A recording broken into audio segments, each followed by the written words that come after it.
नमस्कार, आवाज समाचार में आपका स्वागत है। मैं हूं मनोज श्रीवास्तव। खबरों की शुरुआत करते हैं हेडलाइंस के साथ।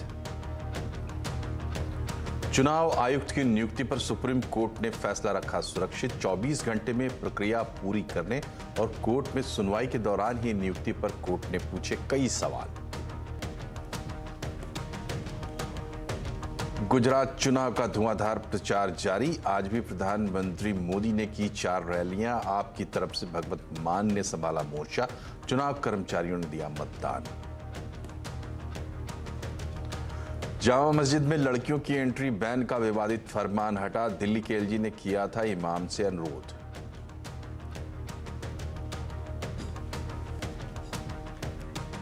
श्रद्धा मर्डर केस का आरोपी आफताब का पॉलीग्राफी टेस्ट पूरा होने के बाद होगा नार्को टेस्ट। पुलिस को साजिश के तहत हत्या का शक। एफआईआर में जुड़ सकती हैं नई धाराएं। नवंबर एक्सपायरी के दिन बाजार की रिकॉर्ड क्लोजिंग। सेंसेक्स, निफ्टी और निफ्टी बैंक रिकॉर्ड ऊंचाई पर बंद। सेंसेक्स 762 और निफ्टी 217 अंक चढ़ा। डिमांड बढ़ाने के लिए टैक्स दरों में मिले रियायत। वित्त मंत्री से प्री बजट मीटिंग में कंज्यूमर ड्यूरेबल्स और रियल एस्टेट सेक्टर के प्रतिनिधियों ने की मांग।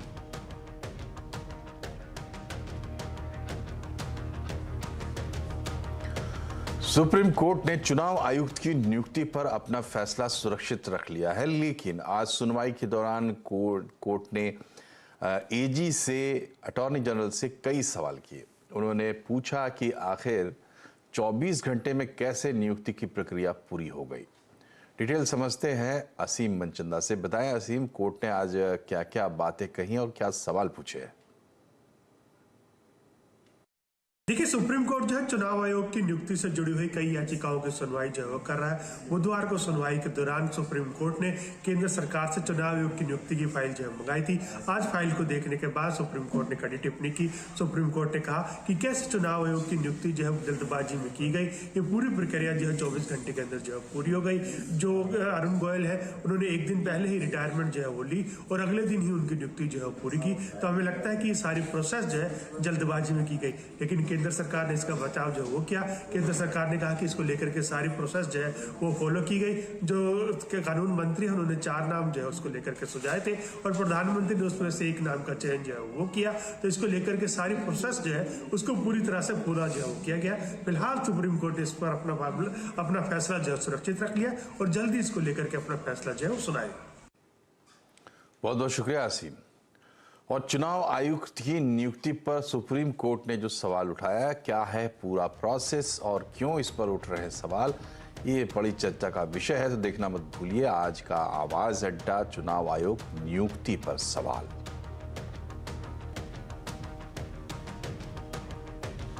और अब बात करेंगे चुनावी दंगल की।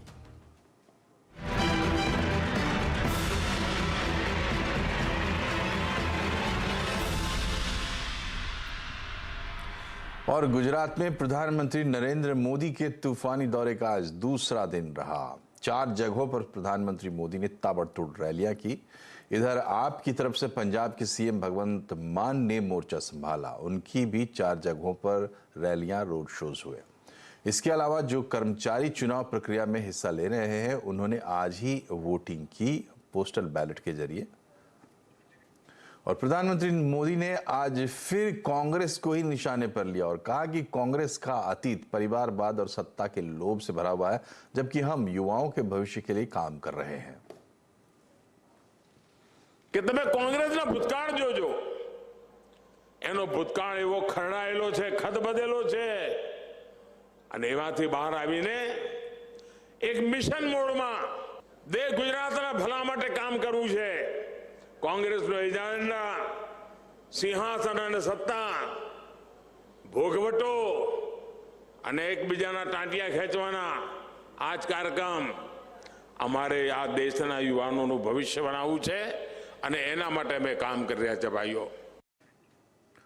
वहीं आम आदमी पार्टी के सांसद राघव चड्ढा ने कहा है कि गुजरात में अब तक बीजेपी को वॉकओवर मिलता रहा है, लेकिन आम आदमी पार्टी के आने के बाद अब केंद्र से लेकर राज्य तक बीजेपी को पूरी ताकत झोंकनी पड़ रही है।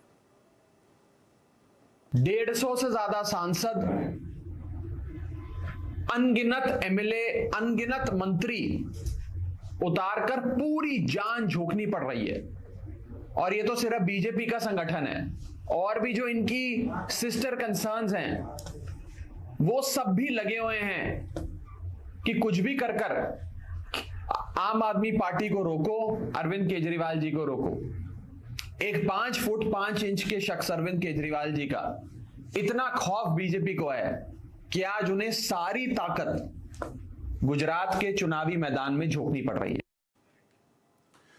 और चुनावी गहमा गहमी के बीच सूरत में एक इनोवा कार से 75 लाख रुपए नगद बरामद किए गए हैं। मंगलवार रात को स्टेट सर्विलांस टीम ने चेकिंग के दौरान ये रकम पकड़ी है।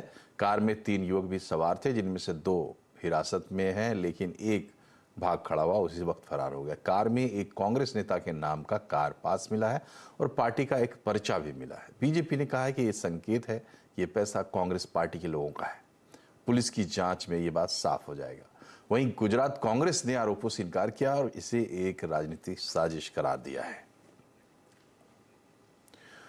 और अब गुजरात चुनाव में लोगों की बात। देश के कुल केमिकल कारोबार में गुजरात का हिस्सा 70% का है। नई सरकार से क्या उम्मीदें हैं केमिकल कारोबारियों की, जानने के लिए बात की हमारे संवाददाता केतन जोशी ने।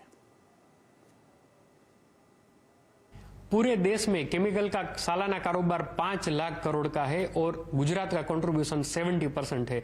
इस वक्त हमारे साथ कुछ केमिकल कारोबारी है, आइए हम उनसे जानने की कोशिश करते हैं कि नई सरकार से उनकी क्या है उम्मीदें। शैलेश भाई, ये बताइए कि नई सरकार से आपकी क्या उम्मीदें है, क्या क्या मांगे है केमिकल इंडस्ट्री की? जो अभी की सरकार है, नई सरकार है, उनसे हमारी केमिकल वाले की एक ही डिमांड है कि जो ईज ऑफ डूइंग बिजनेस, जो एनवायरनमेंट क्लियरेंस में डिले हो रहा है वो नहीं होना चाहिए, और जो प्रोडक्शन बढ़ाते हैं लेकिन पोल्यूशन लोड नहीं बढ़ता है तो उनको इमीडिएट परमिशन देनी चाहिए। दूसरा कि वेस्ट से कोई प्रोडक्ट बनती है तो उसका एसओपी 2 महीने के अंदर दे दें, जो साल तक नहीं मिलती है। और तीसरा जो है, जो केमिकल इंडस्ट्रीज का एफ्लुएंट है, जितना ट्रीटमेंट कर सकते हैं वो कर ही रहे हैं। 95 to 97% रिडक्शन कर रहे हैं, वो इससे ज़्यादा हो नहीं सकता है टेक्निकली। गवर्नमेंट की industrial policy government of Gujarat की बहुत अच्छी है, पर वो पॉलिसी इंप्लीमेंट करने के लिए जब भी रूल्स एंड रेगुलेशन डिजाइन होते हैं तब उसमें इंडस्ट्री पॉइंट ऑफ व्यू, उसका इम्प्लीमेंटेशन के वक्त इंडस्ट्री को क्या क्या दिक्कत आती है उसका ध्यान नहीं रखा जाता, और उसकी वजह से ये पॉलिसी पूरी तरह इंप्लीमेंट नहीं हो पाती है। हार्डली बहुत कम लोग हैं जो इसका बेनिफिट एमएसएमई ले पा रही है। इसलिए हमारी एक ऐसी डिमांड है कि हर एक इंडस्ट्रीज कमिश्नर हो, जीआईडीसी हो, या गवर्नमेंट के जो भी बोर्ड हो जो डायरेक्ट इंडस्ट्री से रिलेटेड हो, वहां पे इंडस्ट्रियल रिप्रेजेंटेशन एक एज ए डायरेक्टर होना चाहिए। आप क्या मांगे नई सरकार से?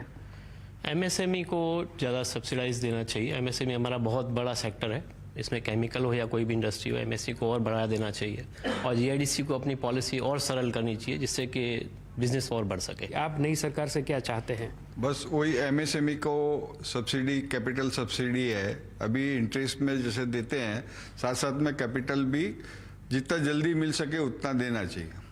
बिल्कुल। क्या आपके पास कोई पॉइंट है नई सरकार को कहने के लिए? अभी सरकार को जो इलेक्ट्रिसिटी पॉलिसी है उसमें थोड़ा चेंज करने की ज़रूरत है।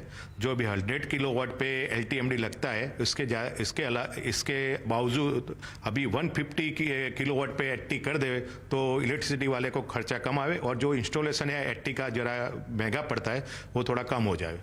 बिल्कुल। तो चाइना 1 पॉलिसी में अगर भारत का केमिकल कारोबार है वो आगे बढ़ सकता है, तो गुजरात की नई सरकार को यहां से जो सुझाव दिए गए हैं उन पर अगर अमलवारी करते हैं तो पूरे भारत को हम कह सकते हैं कि केमिकल कारोबार में आगे ले जा सकते हैं और रोजगार भी बढ़ सकता है। केतन जोशी, अहमदाबाद। और अब बात करते हैं मार्केट की। नवंबर एक्सपायरी के दिन बाजार की रिकॉर्ड क्लोजिंग हुई। आज सेंसेक्स, निफ्टी, बैंक रिकॉर्ड ऊंचाई पर बंद हुए हैं। सेंसेक्स 762, निफ्टी 217 अंक चढ़ा है। पूरा एक्शन समझते हैं सुमित से। अच्छा दिन रहा सुमित मार्केट के लिए? देखिए शानदार तेजी आज इंडेक्स में बनते हुए दिखाई पड़ी। एक्सपायरी का दिन था, शुरुआती गैप अप और धीरे धीरे बाजार ने रफ्तार पकड़ी। सेकंड हाफ से रफ्तार और बढ़ी और लास्ट आवर तक आते आते इंडेक्स अपने रिकॉर्ड स्तरों पर जाकर बंद होता हुआ दिखाई पड़ा। चाहे आप सेंसेक्स की बात कर लें, निफ्टी की बात कर लें, निफ्टी बैंक की बात कर लें, तीनों ही आज अपने नए रिकॉर्ड्स पर रहा। निफ्टी बैंक जो कि एक लगातार तेजी के मोमेंटम में है, 8वां सत्र जो कि तेजी का वहां पर आता हुआ दिखाई पड़ रहा था। और उसके अलावा मिड कैप स्मॉल कैप कुछ हद तक फ्लैट टू पॉजिटिव साइड पर यहां पर कामकाज था। एडवांस डिक्लाइंस बेटर साइड पर थे, लेकिन फ्रंट लाइन इंडेक्स के कंपैरिजन में यहां पे थोड़ा बैकफुट पे कामकाज था। लास्ट आवर में रिलायंस की बाइंग, लास्ट आवर में एचडीएफसी बैंक या ग्रुप की बाइंग, लास्ट आवर में आईटी की बाइंग, जिसके दम पर बाजार में एक अच्छी खरीदारी देखने को मिली। लेकिन सरकारी कंपनियां, सरकारी बैंक अभी भी लगातार तेजी के अंदर है और एक अच्छा सत्र आज एक्सपायरी के दिन क्लोज होता हुआ दिखाई पड़ा। तो सुमित, स्कोर कार्ड क्या रहा आज? देखिए अगर निफ्टी के टॉप गेनर्स की बात की जाए या फिर इंडेक्स स्पेसिफिक बात की जाए तो आज हैवी वेट्स की तरफ से एक अच्छा बोलबाला बनता हुआ दिखाई पड़ रहा था। अपोलो हॉस्पिटल लगातार दूसरा दिन जबकि शेयर तेजी में रहा, करीब 4.5% की शानदार तेजी। एचडीएफसी लाइफ 4.5% ऊपर, बीपीसीएल 3.5% ऊपर, इन्फोसिस लास्ट आवर में बाइंग करीब 3% का उछाल यहां आता हुआ दिखाई पड़ा। गिरने वाले शेयरों में सिप्ला 1% नीचे, कोल इंडिया 1% नीचे, बजाज फिनसर्व आधा flat to negative, Tata Motors flat to negative tone पर कामकाज करता हुआ दिखाई पड़ रहा था। इसके अलावा मिड कैप की चढ़ने वाले शेयरों में जीएसपीएल, पीबी फिनटेक, एक ब्लॉक डील का असर, पीएफसी और यूनियन बैंक, कुछ और ऐसे नाम जहां पे 3.5 से लेकर 10% तक का उछाल था। मिड कैप में गिरने वाले शेयरों में वोडाफोन आइडिया 2% नीचे रहा, सन टीवी 2.5% नीचे, हिंदुस्तान जिंक 1.5% नीचे और टाटा एलेक्सी करीब 1.5-2% के आसपास का फॉल यहां पर आता हुआ दिखाई पड़ा। आईटी में बढ़ने वाले शेयरों में एलएनटी, इन्फोटेक, परसिस्टेंट सिस्टम, इन्फोसिस, एचसीएल, ये कुछ ऐसे नाम जहां पर जोरदार खरीदारी बनते दिखाई पड़ी। इनफैक्ट लास्ट आवर में बाइंग थी। पीएसयू बैंक से यहां पर खरीदारी, उसमें union bank, bank of India, UCO bank, bank of Baroda, ये कुछ ऐसे नाम जहां पर एक अच्छा मूव था। लेकिन बढ़िया तेजी में पीएसयू बैंक ऑलरेडी कामकाज कर रहे हैं। साथ ही साथ मेटल में से हिंदुस्तान कॉपर, हिंडाल्को, वेदांता, टाटा स्टील करीब आधा से लेकर 1% तक का मूव यहां पर भी आता हुआ दिखाई पड़ा। तो ओवरऑल आज मेटल, पीएसयू बैंक्स, आईटी और हैवी वेट्स कुछ हद तक पार्टिसिपेट कर रहे थे। इसके दम पे इंडेक्स रिकॉर्ड लेवल पर जाकर क्लोज होता हुआ दिखाई पड़ा। बहुत बहुत शुक्रिया सुमित। और बढ़ते आगे, देश की सबसे बड़ी बोतलबंद पानी की कंपनी बिसलेरी बिक सकती है। इसको खरीदने की रेस में टाटा, रिलायंस, नेस्ले जैसे दिग्गज मैदान में है। खबर यह है कि टाटा कंज्यूमर प्रोडक्ट्स इस रेस में सबसे आगे है। तो क्या है ये पूरी कहानी, समझा रही हमारी सहयोगी हर्षदा सावंत। आज सबसे ज्यादा चर्चा इसी बात की हो रही है कि बिसलेरी दरअसल टाटास की हो सकती है। जी हां, रिपोर्ट्स ये सजेस्ट कर रही हैं कि बिसलेरी को खरीदने के लिए टाटा कंज्यूमर प्रोडक्ट्स आगे निकल कर आया है और ये बातचीत दरअसल अंतिम चरण या फिर एडवांस स्टेजेस में पहुंच गई है। ये सौदा अगर होता है तो करीब 6,000 से 7,000 करोड़ के बीच आका जा सकता है। टाटा ग्रुप के टॉप मैनेजमेंट से दरअसल कंपनी के प्रोमोटर रमेश चौहान ने बातचीत की, जिसमें टाटा सन्स के चेयरमैन और साथ ही साथ टाटा कंज्यूमर के सीईओ शामिल रहे हैं। और इस समय टाटा ही नहीं, बिसलेरी ने हमें यह कहा है कि दूसरे प्लेयर्स से भी इंटरेस्ट आया है। इनमें रिलायंस रिटेल, नेस्ले और डैनॉन जैसे नाम सामने निकल कर आ रहे हैं, जो रिपोर्ट्स हमारे सामने आई हैं। लेकिन ये मार्केट बड़ा दिलचस्प है। अगर आप पैकेज ड्रिंकिंग वाटर का मार्केट देखें तो भारत में करीब 20,000 करोड़ का ये मार्केट है और इसमें 60% हिस्सा अनऑर्गेनाइज्ड प्लेयर्स के हाथ में है। लेकिन जो लीडर है वो है बिसलेरी, करीब 32% मार्केट शेयर के साथ, और बाकी 8% दूसरे प्लेयर्स में बटा हुआ है। फाइनेंशियली भी बिसलेरी एक प्रॉफिटेबल कंपनी है। 220 करोड़ तक का मुनाफा ये FY23 के अंत में दिखा सकते हैं। 2,500 करोड़ के रेवेन्यूज कमांड करती हुई ये कंपनी दिखाई दे रही है। यही नहीं, ये एक जानी मानी कंपनी है तगड़े डिस्ट्रीब्यूशन के साथ। 122 प्लांट्स जिसमें जुड़े हुए हैं 4,500 डिस्ट्रीब्यूटर्स। यही नहीं, कंपनी के हाथ में करीब 5,000 ट्रक्स हैं और भारत ही नहीं, भारत के आसपास वाले देशों में भी अपना अच्छा खासा बिजनेस फैला चुके हैं। अब टाटा का अगर आप वाटर वाला बिजनेस देखें तो टाटा के हाथ है हिमालयन मिनरल वाटर ब्रांड। इसके साथ ही इन्होंने हाल ही में लॉन्च किया है टाटा कॉपर वाटर और टाटा ग्लूको। ये कुछ ब्रांड्स हैं जो टाटा ग्रुप के साथ जुड़े हुए हैं। लेकिन अगर ये सौदा हो जाता है तो टाटा समूह बिसलेरी के साथ मिलकर देश का सबसे बड़ा पैकेज ड्रिंकिंग वाटर प्लेयर बन जाएगा। इसीलिए इस डील को लेकर सबसे ज्यादा चर्चा आजकल है। और बिसलेरी के चेयरमैन रमेश चौहान ने हमसे एक्सक्लूसिव बातचीत में माना है कि उनकी बातचीत टाटा से चल रही है। तो सर ये कंफर्म कर सकते हैं कि आप ये बिस्लरी को बेच रहे हैं टाटास को? नहीं। तो ये खबरों का आप क्या खंडन कर रहे हैं क्या कि कोई डिस्कस कर रहे हैं? हाँ? बात कर रहे हैं। अच्छा, बात कर रहे हैं। तो किस लेवल तक बातचीत पहुंची है सर? और टाटा के अलावा किसी और से भी बात हो रही है, टाटा से ही बात हो रही है? नहीं, और से भी बात होती है। बढ़ते हैं आगे। दिल्ली की जामा मस्जिद ने अपना विवादित फरमान वापस ले लिया है। हमें सूत्रों से खबर मिल रही है कि इमाम ने दिल्ली के एलजी के अनुरोध पर ऐसा किया है और अनुरोध किया, एलजी ने अनुरोध किया कि अकेली लड़कियों की एंट्री पर जो पाबंदी लगाई गई है उसे ख़त्म किया जाए। इसके बाद इमाम ने इसे वापस ले लिया, लेकिन उन्होंने कहा कि धार्मिक मर्यादा का सम्मान किया जाना चाहिए। डिटेल लेते हैं पल्लवी घोष से। बताइए पल्लवी, क्या है पूरा मामला और अपडेट? पल्लवी, आपको मेरी आवाज़ मिल रही है तो ये पूरा मामला क्या है और लेटेस्ट अपडेट अब क्या है? कि एलजी ने थोड़ी देर पहले देखिए, हमारे एलजी के ऑफिस के सूत्र बताते हैं कि थोड़ी देर पहले एलजी ने शाही इमाम से बातचीत की और उन्होंने कहा कि इस समय जब हम लोग महिला सशक्तिकरण की बात करते हैं और ऐसे में किसी भी महिला को राइट टू वर्शिप नहीं दिया जाए या उनको जामा मस्जिद के अंदर जाके नमाज पढ़ने नहीं दिया जाए, ये कहाँ सही ठहराया जा सकता है। इसलिए जो सूत्र हमें बताते हैं वहाँ पे शाही इमाम ने आश्वासन दिया कि ये जो ऑर्डर सुबह जारी किया गया था उसको रिवोक किया जाएगा, लेकिन उनका एक ही अनुरोध था, यानी कि जो मर्यादा है मॉस्क का या जामा मस्जिद का उसको बरकरार रखा जाए और जो सैंक्टिटी है जिसकी बात हम करते हैं उसको रखा जाए। और ऐसे में किसी भी महिला को, चाहे वो सिंगल हो, उनको नहीं रोका जा सकता और नहीं रोका जाएगा, वो जाकर अपनी नमाज पढ़ सकते हैं। प्रिया, आपका पल्लवी। तो ये मामला आज ही शुरू हुआ था, आज ही लगता है कि ख़त्म भी हो गया।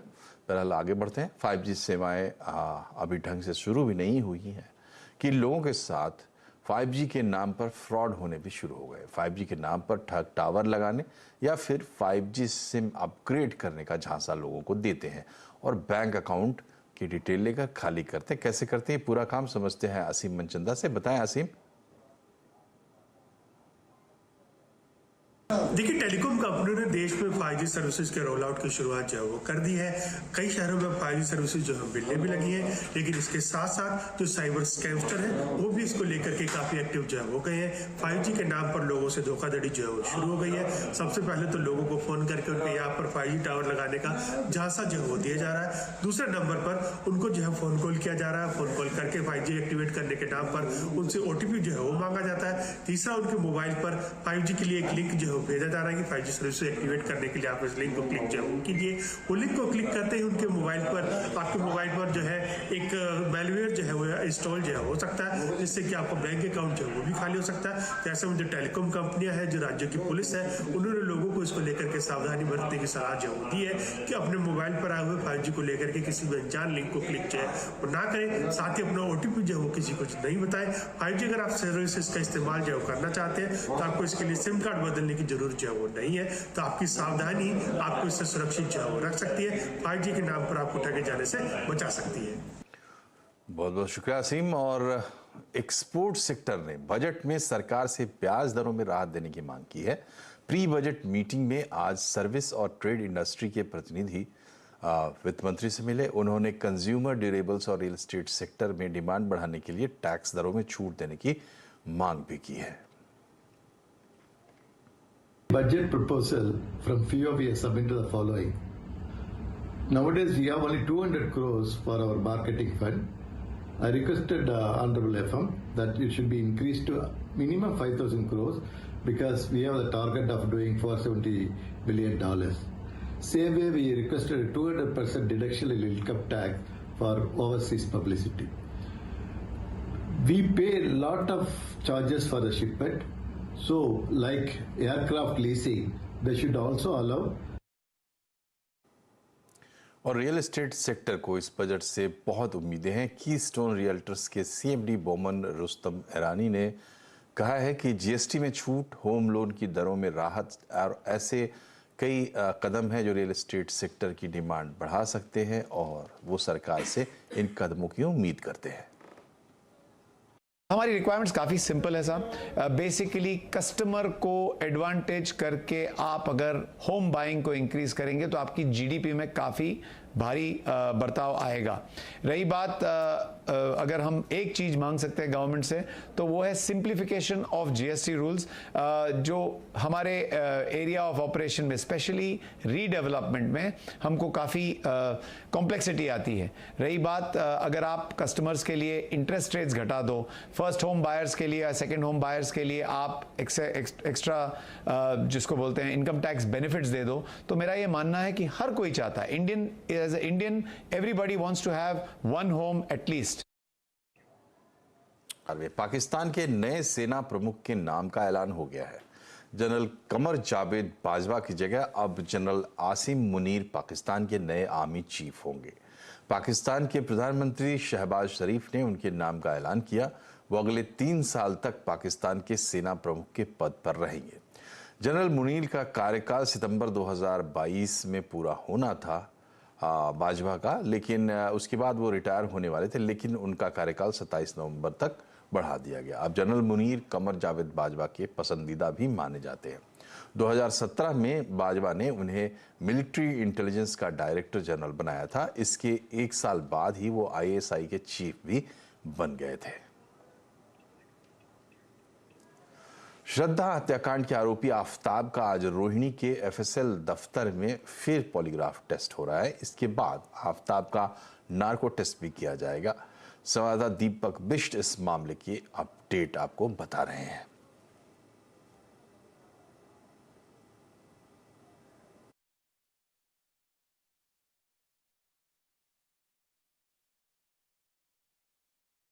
श्रद्धा मर्डर केस में आज आरोपी आफताब का दिल्ली के रोहिणी एफएसएल में पॉलीग्राफ टेस्ट चल रहा है और इस वक्त ये पॉलीग्राफ टेस्ट कई घंटों से चल रहा है। आपको बताते हैं कि दिन में 12:30 बजे आफताब को यहाँ पर लाया गया था, जिसके बाद आफताब के पूरी प्रोसेसिंग को शुरू करते हुए इसके अंदर पॉलीग्राफ टेस्ट यहाँ पर किया जा रहा है। एफएसएल में जो अधिकारी हैं, टीमें हैं, वो यहाँ पर पूरी तरह से सवाल पूछ रही हैं। जो सवालों की फहरिस्त यहाँ पर लाई गई थी, उसके अलावा आज कई सारे मुद्दों पर बातचीत हुई, क्योंकि पुलिस की इन्वेस्टिगेशन जिस तरीके से चल रही है उसके बाद पुलिस को कुछ ऐसा हासिल नहीं हो रहा है जिससे ठोस सबूत उसके खिलाफ हो, क्योंकि अभी तक आरोपी ने जिस हथियार का इस्तेमाल किया था उसके बारे में नहीं पता चल पाया है। मोबाइल फ़ोन जो श्रद्धा का गायब था उसके बारे में पता नहीं चल पाया है।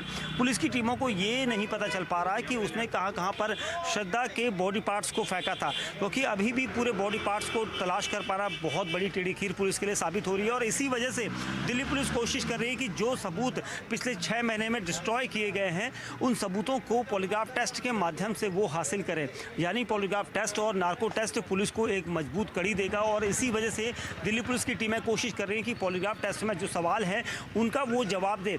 तकरीबन 4 से 5 घंटे पॉलीग्राफ टेस्ट में लगते हैं, लेकिन जिस तरह से सवालों को लगातार वो अनदेखा कर रहा है, तो उसके बाद ये माना जा रहा है कि जो सवाल पूछे थे पुलिस ने उनको दोबारा पूछा जा रहा है। और इसी वजह से पुलिस कोशिश कर रही है कि पॉलीग्राफ टेस्ट में कुछ ऐसी चीज़ें हासिल हो जिससे इस इन्वेस्टिगेशन को लीड मिल सके।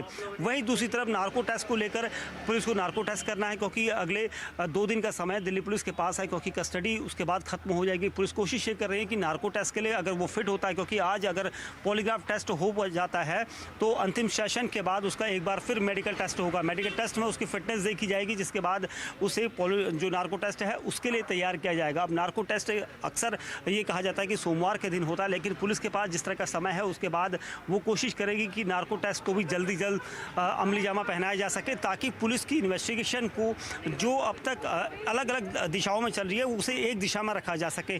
तो कुल मिला के कहना होगा कि पॉलीग्राफ टेस्ट के बाद नार्को टेस्ट की तैयारियां जरूर होंगी, लेकिन कई ऐसे स्टेटमेंट्स और कई ऐसे सबूत अभी भी पुलिस को जिनकी दरकार है उसका इंतजार किया जा रहा है।